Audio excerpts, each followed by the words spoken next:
Muslim countries जब जा रहे हैं इंडिया जा रहे हैं, इंडिया कह रहे हैं आप हमारे पास आए, मुस्लिम कंट्रीज नहीं बुला रहा। अब देखो मुसलमान कर रहा, मुसलमान ही तंग करेगा, इल्ज़ाम हिंदू पे आ जाएगा।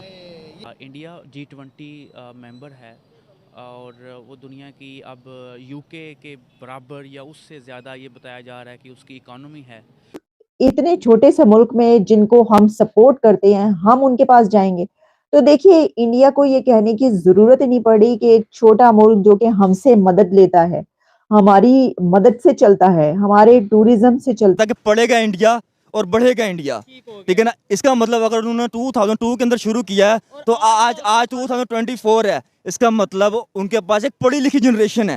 मुसलमान होने के बाद भी पाकिस्तान में इन्वेस्टमेंट करनी चाहिए, लेकिन वो इंडिया के अंदर इन्वेस्टमेंट करने जा रहे हैं। टू नेशन थ्योरी के मानने वाले लोग थे जो कहते थे कि भारत का मुसलमान और हिंदुस्तान का मुसलमान दो अलग अलग कौम है, ये एक साथ नहीं रह सकते, दंगा करें, क्योंकि इन दोनों की सोच अलग है। और इसको न मानने वाले ये कहते थे कि भारत का मुसलमान और हिंदू दो अलग अलग कौम नहीं है, एक ही माँ की दो संतानें हैं, इनके कल्चर अलग नहीं हो सकते, इनकी पूजा पद्धति भले अलग हो सकती है। अरब कंट्रीज के पास ऑप्शन था कि वो इंडिया के अगेंस्ट में खड़े हो जाते कि भाई ये तो एक इस्लामिक बहुल इलाका है इंडिया का और आप ये कर रहे हैं, हम आपके साथ नहीं है, हम तो पाकिस्तान के साथ है। उन्होंने उल्टा किया, उन्होंने वहां पे एमआर को भेजा और कहा जाके मॉल खोलो वहां पे।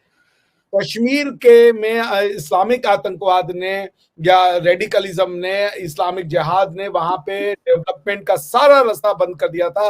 वो वहां पे फिल्म बंद कर दिए गए थे, सिनेमा हॉल बंद कर। नमस्कार दोस्तों इस वीडियो में हम पाकिस्तानियों के रिएक्शन देखने वाले हैं, तो आपसे निवेदन है इस वीडियो को बिना स्किप किए लास्ट तक जरूर देखना और ओरिजिनल वीडियो के लिंक आपको डिस्क्रिप्शन में मिल जाएंगे, तो उनके चैनल को भी विजिट करना और हमारे चैनल को सब्सक्राइब जरूर कर लेना और इस वीडियो को अपने अन्य दोस्तों के पास शेयर जरूर करना। टूरिज्म बंद कर दिया गया था, मंदिरों में दर्शन करना बंद कर दिया गया था, सारी घटनाएं बंद कर दी गई थी। इवन एनआईटी में एक बार इंडिया पाकिस्तान का मैच हो रहा था, बच्चे इंडिया की विक्ट्री को सेलिब्रेट करना चाहते थे तो वहां के लोकल गुंडों ने आके मारा था। ये हालत थी इस्लामिक एक्सट्रीमिज्म की। लेकिन यूएई के क्राउन प्रिंस आए और उन्होंने भारत के मोदी जी को फोन किया और भारत ने of course behind the scenes, और उन्होंने डिसाइड किया नहीं, अरब अब एक ह्यूमैनिटेरियन या ह्यूमैनिटी की तरफ जाएगा। वो इस्लामिक मुमालिक से के अलावा वो एक इंसानी मुमालिक भी बनेगा। धीरे धीरे वर्ल्ड यूनिवर्सैलिटी की तरफ जा रहा है। यूनिवर्सैलिटी का मतलब है human values which are common and which is common to entire humanity. हम सब के एक ह्यूमन वैल्यूज हैं जिसमें freedom of religion, preservation of cultural heritage, tradition, rituals, ये जिसका मुख्य कोर है। आर्टिकल 370 पे अरब ने, जो कि इस्लाम का बर्थ प्लेस है, उसने इंडिया का साथ दिया। नंबर 2, अभी ये जब आ रहे हैं प्रिंस अल नह्यान, में उनका बहुत सम्मान करता हूं, बड़े विजनरी आदमी है। ये तब आ रहे हैं जब 22 जनवरी को राम मंदिर का उद्घाटन होना है। आरजू जी, इसकी आप सिग्निफिकेंस समझिए। ये ऐसा वैसा चीज नहीं है। अगर वो चाहते तो मना कर देते कि भाई ये तो हमारे साथ बड़ा जोर जबरदस्ती हुआ है, हमारी मस्जिद को तुमने तोड़ करके और मंदिर बनाई है, और इस्लाम में एक बार मस्जिद हो गई तो मस्जिद हो गई। पर वो जान रहे हैं कि हकीकत क्या है। तो उन्होंने मोदी जी के, आप सोचिए मोदी जी का हाथ कितना मजबूत कर दिया उन्होंने आकर के। और ये रोड शो निकालना, आ भी जाते तो एक अलग है, रोड शो निकाल देना, क्योंकि आज के डेट में मोदी को लोग कहते हैं ये कट्टरवादी हिंदुत्व का फेस है। ये बहुत बड़ी चीज की है, जो इसीलिए मैं कहता हूं पाकिस्तान का मुसलमान भले हिंदुओं से नफरत करता हो, मगर अरब के मुसलमान हिंदुओं से नफरत नहीं करते। और प्रिंस अल नह्यान और प्राइम मिनिस्टर मोदी की दोस्ती, ये इस बात का सबसे बड़ा प्रमाण है। और जो लोग ये कहते हैं कि मोदी का यार है वो गद्दार है, वो ये बताएं कि क्या प्रिंस अल नह्यान इस्लामिक वर्ल्ड के गद्दार है या प्रिंस अल नह्यान अपने देश के गद्दार है? क्योंकि वो तो ताल ठोक के कह रहे हैं हम तो मोदी के यार हैं। तो जो मोदी का यार है वो यूएई में बरकरार है, और जो मोदी का यार है वो पाकिस्तान में गद्दार है। भाई क्या बात है? देखें, अगर गल्फ कंट्रीज जो है वो साथ दे रही हैं भारत का, तो वो दे सकती हैं, पाकिस्तान नहीं दे सकता। अगर पाकिस्तान ऐसा करेगा तो वही जो आपकी वाली बात है कि टू नेशन थ्योरी को कैसे जस्टिफाई करेंगे, वो तो फिर हमारे गले पड़ जाएगी जो हमने तो क्या कहा और मुल्क बनाया। आपसे गलती हो गई है तो गलती स्वीकार, जलते हमने भी बहुत गलतियां की। हमने सोशलिस्ट इकोनॉमिक पॉलिसी को एक्सेप्ट कर लिया था 1991 में। प्रधानमंत्री मनमोहन सिंह और पीवी नरसिम्हा राव जी और ये लोग जो विजनरी इंडिया के लीडर हुआ करते थे, ये लोग खड़े होकर के इन्होंने कहा कि time has come to accept a mistake that we can not follow the socialist economy. अब हमको कैपिटलिज्म की तरफ जाना पड़ेगा। वो गए कैपिटलिज्म की तरफ, या कैपिटलिज्म से अगर आपको प्रॉब्लम है तो फ्री इकोनॉमी की तरफ गए। सो पॉइंट ये है कि अगर गलती हो गई है तो एक्सेप्ट करें कि उस गलती की रक्षा के लिए एटम बम बना लेंगे आप। हाँ, आपने देखा है क्या कभी, आपने आज तक जो हिस्ट्री रही है हिंदुस्तान पाकिस्तान की, आपने कभी देखा है कि पाकिस्तान को कि उसने कोई गलती को एक्सेप्ट किया हो?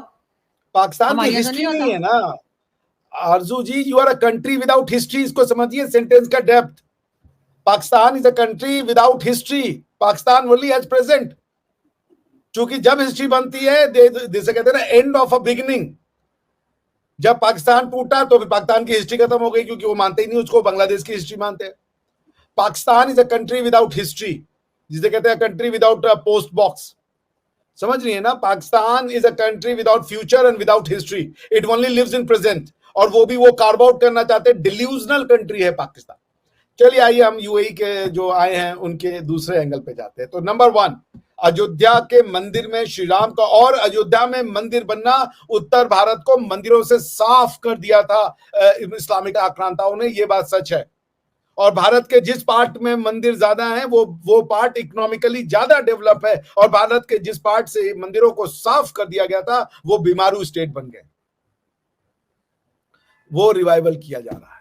मंदिर बनाया जा रहा है तो 6 लेन का रोड बनाया जा रहा है। मंदिर बनाया जा रहा है तो दुनिया की सबसे उन्नत एयरपोर्ट बनाई जा रही है। मंदिर बनाया जा रहा है तो वहां पे हॉस्पिटल और मेडिकल कॉलेज भी बनाया जा रहा है। मंदिर बनाया जा रहा है तो बस स्टेशन भी बनाया जा रहा है। मंदिर बनाया जा रहा है तो देश में इंफ्रास्ट्रक्चर का काम भी हो रहा है। गरीबों को रोजगार भी मिल रहा है। गरीबों को जो स्कीम्स का लाभ होता है, उज्ज्वला योजना, घर घर जल योजना, जो भी बहुत तरीके के, प्रधानमंत्री आवास योजना, उसका लाभ मिल रहा है। तो पॉइंट ये है कि भारत की जो कल्चरल रिवाइवलिज्म का होना तय था, राम मंदिर उसको फिट करता है। राम मंदिर भारत की चेतना को इतना ज्यादा चेंज करेगा जो आप सोच नहीं सकते। क्योंकि भारत के लोग ये कहने लगे थे कि मंदिर जाओगे या हॉस्पिटल जाओगे। क्या वो डॉक्टरों की ये बात भूल गए? दवा और दुआ दोनों की जरूरत है। क्या मंदिर सिर्फ एक अंधविश्वास है? क्या मंदिर में स्पिरिचुअलिटी नहीं होती? क्या मंदिर में आप मेडिटेशन नहीं कर सकते? क्या मंदिर में बैठ करके आप स्वयं को नहीं खोज सकते? मंदिर खाली रिचुअल्स का नाम है। तो पॉइंट ये है कि मंदिरों को ऐसा प्रोजेक्ट किया गया कि वो जैसे एक तरीके से किसी पाप का स्थान है। वहां पे जाना किसी तरीके का, जिसे कह लीजिए, अंधविश्वास है। ऐसा नहीं है। आप मस्जिद में कई बार सिर्फ इसलिए जाते हैं कि वहां बैठ के चले जाएं और अपनी सुकून को पा सकें। ठीक है ना? आप ये बताइए, मंदिरों में तो जाने के लिए आपने सबको बोला कि मंदिर में जाओगे। अभी कुछ दिन पहले हमारे एक नेता साहब का बयान आया, मंदिरों में जाओगे तो डॉक्टर के यहाँ कब जाओगे? अगर तुम बीमार हो गए तो डॉक्टर के यहाँ जाओगे कि मंदिर के यहाँ जाओगे? अरे भाई, तो क्वेश्चन ये है कि तुम ये भी तो बोलो, बाकियों को भी तो बोलो कि मस्जिद में जाओगे बीमार हो गए। ये तो नहीं बोल रहे हो। एक ही तरफ का सारा ज्ञान दिए पड़े हो। तो ये जो आए हैं, क्या नाम है, अल नहयान साहब, उन्होंने ये बात कह दी कि राम मंदिर का मतलब भारत की कल्चरल हिस्ट्री को हम एक्सेप्ट। तो दोस्तों, वीडियो आपको कैसा लगा? अगर वीडियो अच्छा लगा हो तो वीडियो को लाइक और हमारे चैनल को सब्सक्राइब जरूर कर लेना। और ओरिजिनल वीडियो की लिंक आपको डिस्क्रिप्शन में मिल जाएंगे, तो उनके चैनल को भी विजिट जरूर करना और इस वीडियो को ज़्यादा से ज़्यादा मात्रा में शेयर जरूर करना।